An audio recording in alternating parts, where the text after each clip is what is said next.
Pernah ada salah satu khalifah Umawi, dia ingin memilih dari dua orang ulama tabi'in agar menjadi hakim. Satu Iyas Al-Muzani, yang satu ini saya lupa namanya, kalau tidak salah namanya Muhammad. Iyas dan Muhammad ini dua orang ulama tabi'in yang masyhur sekali dengan ilmunya.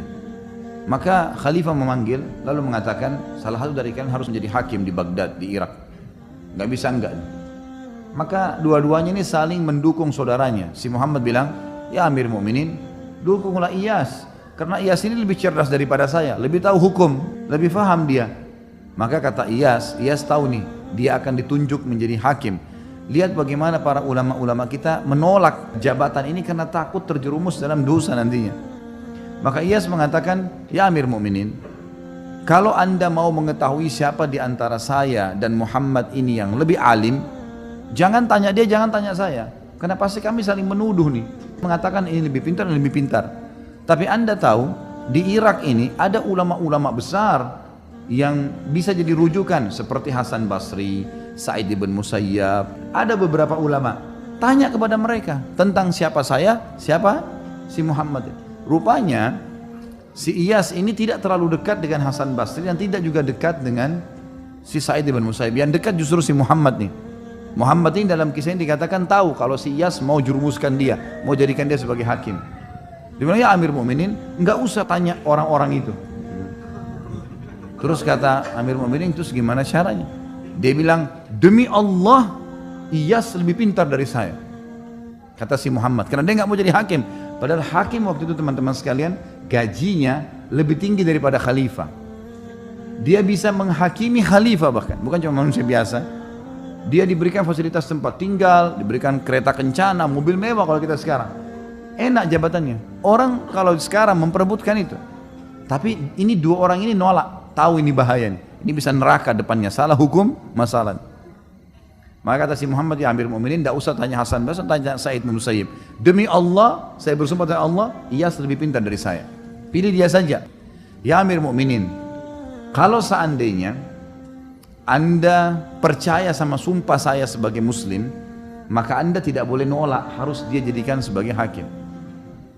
Tapi kalau anda menganggap saya bohong dengan dusta, saya dusta dengan sumpah saya tidak layak jadi hakim.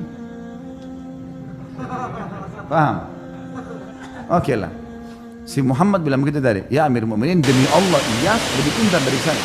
Kalau saya sumpah ini benar, anda nggak boleh milih saya lagi, karena saya sudah sumpah atas nama Allah, pasti dia lebih pintar, harus terima. Kalau saya dusta dengan sumpah saya, berarti saya tidak layak jadi hakim, karena saya pembohong gitu. Iyas tahu nih, dia akan dijadikan hakim sekarang. Gimana caranya mengelak nih? Kata Iyas, si Amir Mu'minin, si Muhammad ini, demi Allah dia hanya lari dari hakim. Dia lari dari hukum nih. Dia sengaja lempar itu supaya saya yang ditunjuk jadi hakim, dan saya tahu dia tidak mau jadi hakim. Ya Amir Mu'minin, dia tadi bersumpah itu, saya yakin dia sengaja supaya menjebak saya jadi hakim. Sebentar keluar dari sini dia bayar kafaranya 3 hari puasa. Kata Iyas, ini sebentar dia keluar, sumpahnya dibayar kafaranya 3 hari puasa selesai. Maka kata Amir Mu'minin waktu itu, lihat nih berdialog dua orang. Kata Amir Mu'minin, Iyas, kau jadi hakim sekarang. Loh kenapa saya Amir Mu'minin? Tidak ada orang yang bisa menebak seperti kau tadi, kalau sumpah ini bisa dibayar. Kecuali orang yang paling layak jadi hakim, kau bisa pecahin masalah gitu. Akhirnya Iyas jadi hakim. Tentu Iyas Al-Muzani rahimahullah, seorang yang sangat cerdas memang, dari kecil terkenal cerdasnya gitu ya. Dan memang jadi hakim sudah berapa tahun. Waktu dia masih kecil, ada orang-orang Yahudi, tempatnya dia belajar matematika. Orang Yahudi belajar matematika, hitung-hitungan. Iyas ini masih kecil, masih 7 tahun, belajar sama orang Yahudi. Orang-orang Yahudi lagi bicara, tuh orang-orang Islam itu katanya nanti kalau orang masuk surga nggak ada buang air besar, nggak ada buang air kecil. Tapi katanya ada makanan, kok bisa gitu? Mestinya kan harus keluar kotoran kayak di dunia, karena di dalam Taurat rupanya tidak ada itu. Kata Iyas begini, hai guru, bisa saya bicara sebentar? 7 tahun umurnya, memang cerdas sekali orang ini. Maka kata orang Yahudi itu, ya silakan. Dia nggak sangka nih anak 7 tahun bisa ngomong. Maka kata Iyas, kalau seandainya Anda lagi makan makanan, apakah semua makanan yang Anda makan itu jadi kotoran? Dia bilang enggak. Lalu kemana? Kata gurunya, jadi energi. Sisanya yang tidak dibutuhkan tubuh jadi kotoran. Kata Iyas, lalu kenapa Anda pungkiri kalau di akhirat nanti bisa saja semuanya jadi energi, tidak harus jadi kotoran? Itulah keyakinan kami orang Islam.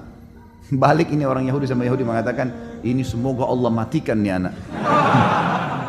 Loh iya, maksudnya ada orang Islam yang begini cerdas, semoga Allah matikan nih anak. Sampai begitu bahasanya. Tapi emang dia sangat cerdas, luar biasa orang ini, sangat jeli sekali. Pernah ada dua orang lagi bertengkar nih, ribut. Rupanya pernah utang-utangan, si A sama si B pernah utang. Si A utang sama si B. Sepakat ketemu di satu pohon, kemudian dikasihlah uang itu. Berjalan waktu, rupanya si A ini nggak ngakuin, nggak ada tulisan. Gimana caranya? Sampai ke pengadilan. Hai Hakim Iyas, bagaimana jalan keluarnya nih? Kata Iyas, mana hujjahmu? Disampaikan kepada orang yang menuduh ini, yang menggugat, yang punya uang. Dia bilang, ini teman saya kenal. Di bawah pohon kami janjian, dan saya kasih dibungkus warna biru, duitnya ada. Kata Iyas, itu saja ya? Ada saksi nggak? Ada tertulis nggak? Ada. Tanya kepada si A yang ini, benar nggak yang dia bilang? Nggak benar. Mana buktinya? Saya nggak pernah kenal orang ini, saya nggak pernah ambil duit dari dia. Tapi Iyas ini, Allah Subhanahu Wa Taala berikan dia feeling, dia merasa memang si B benar nih. Ringkas cerita, kata Iyas, baiklah. Kalau begitu, dia bilang sama si B, kamu sekarang kembali ke pohon yang dulu kau pinjamkan uang, yang kamu sangka itu. Kesana, kemudian coba kau ingat-ingat sambil berdoa sama Allah. Siapa tahu memang kau ingat bukan orang ini yang kamu kasih. Enggak Hakim, sudahlah ikutin saya, pergi aja. Pergilah si B ini, kembali ke sana, kita ke bawah pohon itu.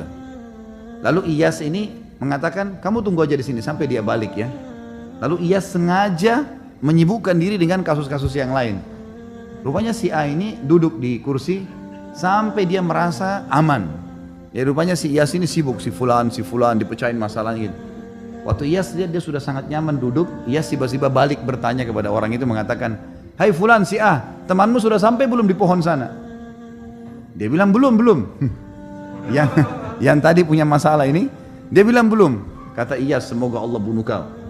Berarti kau benar tahu kalau itu pohon itu ada, gitu kan? Jadi tadi dibuat dia aman dulu, baru tiba-tiba Iyas bertanya, temanmu kira-kira sudah sampai belum? Gitu. Dia bilang belum. Gitu. Ini kayaknya yang lain tidak ngerti ceritanya. Yang jelas banyak kasus-kasus seperti itu. Tapi mereka sangat hati-hati. Pernah satu kasus yang lain adalah ada dua orang zaman dulu kalau musim dingin, mereka masuk ke sebuah tempat namanya hammamat. Ini seperti tempat permandian umum. Orang berendam di air panas, laki-laki sama laki-laki biasanya. Itu umum dipakai laki-laki. Ada satu orang rupanya dia pakai jubah, bantal dingin baru, warnanya merah, digantung sama dia. Ada orang datang, yang lain lagi satu, pakai jubah warna hijau sudah tua, mandi sama-sama berendam. Rupanya yang pakai mantel hijau ini pencuri. Waktu dia lihat mantel bagus di sebelahnya, mahal, ini dari bludru. Maka kemudian dia pun keluar dari tempat mandi itu, berendam itu sebelum orang ini bangun. Kemudian dia langsung ngambil jubah warna merah, kemudian dia pergi. Yang punya jubah merah lihat, ini jubah saya diambil. Kemudian dia keluar, dia pakai jubahnya dia, karena dia tahu orang ini yang ambil tadi. Sekarang akhirnya si mantel ini berubah. Yang pemilik merah tadi, yang punya merah, yang baru ini, akhirnya dia terpaksa pakai jubah yang warna hijau. Karena jubah merahnya dibawa lari sama orang itu. Dia keluar gak mungkin, kedinginan. Dipakailah jubah yang tua yang hijau ini. Yang mencuri tadi sudah pakai jubah merah, sudah lari. Dikejarlah sama dia. Ringkas cerita, lewat tidak sengaja di depan pengadilan. Lalu si yang punya jubah hijau teriak, ini fulan mencuri mantel saya. Ada beberapa, kalau kita sekarang polisi, aparat keamanan, khilafah yang menjaga depan pengadilan, tangkap dulu. Tangkap, ini orang ini jubah saya. Kok bisa? Ini yang pakai jubah merah bilang, enggak ini jubah saya, ini sama saya. Loh tadi kan kamu sama saya masuk ke kamar mandi, untuk berendam. Enggak, mungkirin. Pokoknya sudah ini niatnya mencuri. Baiklah, masuk pengadilan. sama Iyas dihadapin nih. Apa masalah? Nih jubah inilah ceritanya seperti ini. Bagaimana pendapat kau nih yang pakai jubah merah nih, si pencuri? Ini jubah saya pakai, jelas-jelas punya saya. Dari mana ini orang ngaku gitu? Memang dasarnya mau mencuri. Kata Iyas kepada yang satu, apa alasanmu? Dia bilang nggak ada. Ini baru saya beli. Tapi buktinya sekarang kok pakai warna hijau nih? Loh, saya pakai tadi karena kalau saya nggak pakai saya kedinginan untuk ngejar dia. Apa alasan? Ada saksi? Nggak ada. Ada bukti? Nggak ada. Gimana jalan keluarnya nih mecahin? Coba kalau antum di posisi ini gimana mecahin? Iyas rahimahullah punya ide gitu. Maka rupanya dia tanya kepada orang yang punya jubah merah, jubah ini kenapa kau beli? Bilang saya suka sekali. Harganya berapa? Harganya 200 dirham. Mahal sekali jubah ini. Kau sayang sama jubah ini? Sayang. Baiklah. Itu saja pertanyaan saya. Ditanya yang satu nih, yang sudah lagi pakai jubah merah. Berapa kau beli jubah ini?